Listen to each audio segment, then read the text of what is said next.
নমস্কার, ওম সাইরাম বন্ধুরা। আড্ডা উইথ বর্ণালী থেকে আমি আজকে আবার চলে এসেছি একটা রেসিপি নিয়ে। সেটা হচ্ছে আপনারা সকালবেলাতেও খেতে পারেন, সন্ধ্যেবেলাতে বা রাত্রেবেলাতে, যখন খুশি খেতে পারেন। তা সেটা হচ্ছে চিড়ে আর সুজি দিয়ে চিলা।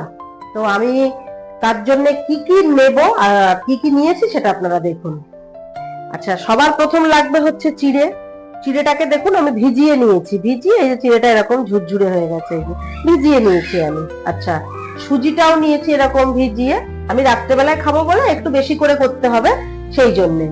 আর চার নিয়েছি 3টে ডিম, দুধ, সাদা তেল, লবণ, একটা ইনো, টক দই, আর এখানে আছে পেঁয়াজ, গাজর কুচি, এটা আছে ক্যাপসিকাম কুচি, এটা আছে ধনিয়া পাতা, এটা আছে কাঁচা লঙ্কা। আপনারা ইচ্ছা করলে এর ভিতরে লাউটাকেও কুড়িয়ে দিতে পারেন। আমি এগুলো গ্রেট করে নিয়েছি গ্রেটারে, আমার এইগুলো লাগবে।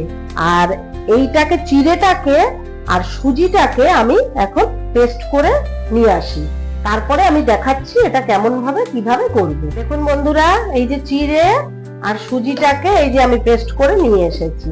এই যে চিড়ে আর সুজিটাকে এই যে পেস্ট করে নিয়েছি। এরপরে আমি দেব হচ্ছে এই যে টক দই নিয়েছি, টক দইটা।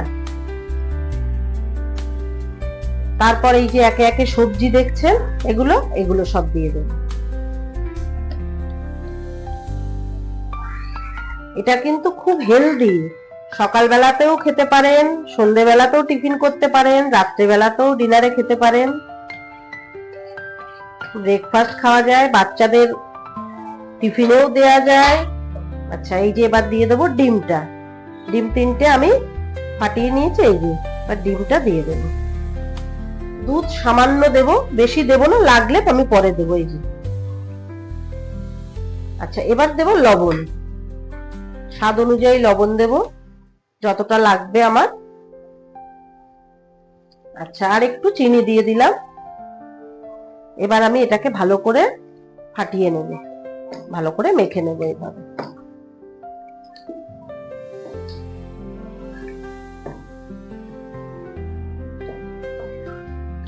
এটা নেয়ার পরে এবার এই যে ইনোটা দেখছেন, এটা আমি দিয়ে দিচ্ছি।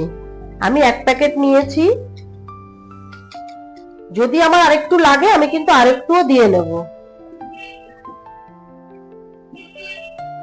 এই যে দেখুন এরকম হয়েছে। এবার আমি এটাকে একটু রেস্টে রেখে দেবো, মিনিট 5 মতো রেস্টে রেখে দিলেই হবে। তারপরে আমি আবার ফিরে আসছি, কিভাবে করব তখন আপনারা দেখবেন। এই যে দেখুন, এবার একটু তেল দিয়ে দিলাম, এতে একটু হিট দিয়ে নিয়ে ভালো করে গরম করে নেব তেলটাকে। একটু জলের ছিটা দিয়ে নিলাম এটাতে, নিয়ে একটু এইভাবে মুছে নেব।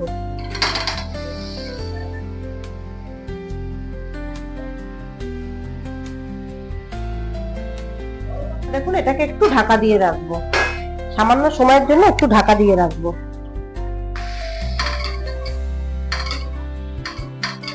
একটু সময় ধরে এটা করতে হবে, একটু নরম হয় তো সুজি আর চিড়ে, যেহেতু একটু সময় ধরে করতে হবে। আপনারা যদি মনে করেন এর ভিতরে একটু ময়দা মেশাবেন বা একটু চালের গুঁড়ো মেশাবেন, সেটাও করতে পারেন।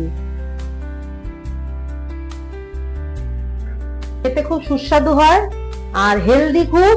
এটাকে টক দই দিয়েও খেতে পারেন বা টমেটো সস দিয়েও খেতে পারেন। তরকারি কোনো কিছু দিয়ে কিন্তু এটা ভালো লাগবে না খেতে। দেখুন বন্ধুরা, এটা আমার হচ্ছে সুজি আর চিড়ের চিলা রেডি হয়ে গেছে। দেখুন কেমন লাগছে, এই যে খুব গরম, ধরে দেখাতেও পাচ্ছি না। এই যে দেখুন কেমন হয়েছে। আপনারাও করবেন, করে খেয়ে দেখবেন। ভালো লাগলে অবশ্যই কমেন্ট করে আমাকে জানাবেন। নমস্কার।